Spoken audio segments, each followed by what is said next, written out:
If you search how to buy shares of NNIT AS, this short guide shows the steps to locate and buy NNIT AS, a Danish IT and life science services company listed on CBOE EU under the ticker NNIT CO. This video is educational only and not financial advice. To buy shares, you need a broker. I will use eToro as an example to demonstrate the process.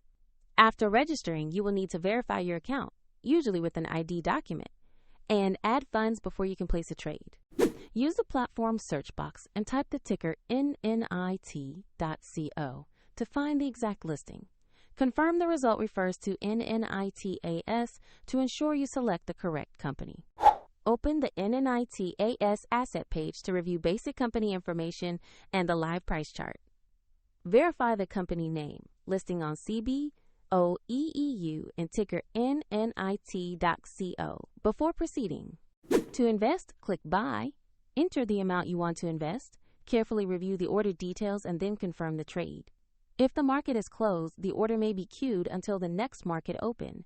And if you lack sufficient funds, the platform will prompt you to add money before it can confirm the purchase. Once executed, your NNIT AS position will appear in your portfolio where you can monitor it. A link is available in the description if you want to visit the platform. This is an informational guide.